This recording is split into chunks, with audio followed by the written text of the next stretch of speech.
নবী যদি সুপারিশ না করে জাহান্নাম ছাড়া আমাদের আর কোনো উপায় নাই। তাই ঈসা আলাইহিস সালাতু ওয়াস সালাম এখন একা যখন মায়ের কাছে আসলেন, দরজার কিনারায় দাঁড়াইয়া ডাক দিলেন, মা দরজা খোলো, মা দরজা খোলো, মা দরজা খোলো। ভিতর থেকে কোনো শব্দ আসতেছে না। ঈসা পয়গম্বর আলাইহিস সালাতু ওয়াস সালাম ঘরের ভিতরে প্রবেশ করে মায়ের শরীরের ভিতরে হাত বুলিয়ে দেখতেছে যে মায়ের শরীর থেকে রূহটা আলাদা হয়ে গেছে। শরীরের ভিতরে রূহ নাই, রূহুর আলাপ পাওয়া যায় না, রূহ শেষ, রূহ ত্যাগ করে চলে গেছে। ঈসা আলাইহিস সালাতু ওয়াস সালাম দৌড়ে গেলেন, কি ব্যাপার?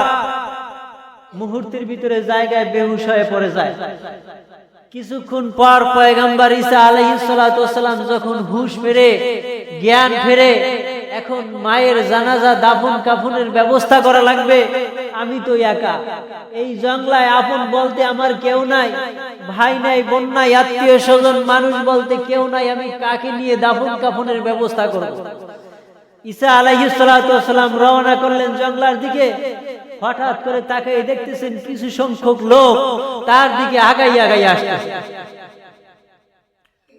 ঈসা পয়গম্বর বলতেছে, ভাই, আমার মা দুনিয়া ছেড়ে বিদায় নিয়ে চলে গেছে, আমার মায়ের জানাজা দাফন কাফনের জন্য কিছু লোক দরকার, আপনারা কি আমাকে একটু সাহায্য করবেন? বলতেছে, তাতানাজ্জালু আলাইহিমুল মালায়েকা। ও পয়গম্বর ঈসা, আমরা দুনিয়ার কোন মানুষ নয়, আল্লাহ পাক রব্বুল আলামিন আমাদেরকে পাঠিয়েছেন। আমরা হইলাম আল্লাহ পাক রব্বুল আলামিনের এক ধরনের রহমতের ফেরেশতা। সুবহানাল্লাহ। আল্লাহ পাক রব্বুল আলামিন আমাদেরকে পাঠিয়েছেন তোমার মায়ের জানাজা দাফন কাফন সম্পূর্ণ করে আমাদেরকে বিদায় নিতে বলছে। দেখেন, আপনার আমার কাছে মৃত্যুর পরে মানুষের সামনে আপনি আমি যেমন আচরণ করি, মানুষের সামনে যেমনি ভাবে চলাচল করি, মানুষের মনের ভিতরে যেমনি ভাবে কষ্ট দেয়, আপনার আমার মৃত্যুর পরে এই মানুষগুলা কাছে এসে আপনার আমার জানাজা দাফন কাফনের ব্যবস্থা করে কিনা সন্দেহ। ফেরেশতা তো দূরের কথা, মরিয়ম আলাইহিস সালাতু ওয়াস সালামের জানাজা দাফন কাফন সম্পূর্ণ করে ফেরেশতারা চলে যায়। ঈসা আলাইহিস সালাতু ওয়াস সালাম একা আস্তে আস্তে জঙ্গলায় থেকে রওনা করলেন লোকালয়। তার কওমের লোকজনদেরকে দাওয়াত দিতেছে, শুনেন,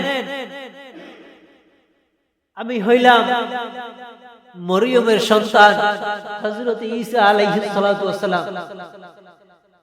বলতেছে, না, তুমি কি বলতে চাও?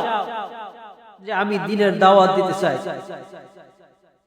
আমি একজন আল্লাহ পাক রব্বুল আলামিনের পয়গম্বর, আমার উপরে কিতাব নাজিল করা হয়েছে, তোমরা আমার কিতাবের উপরে ঈমান আনো।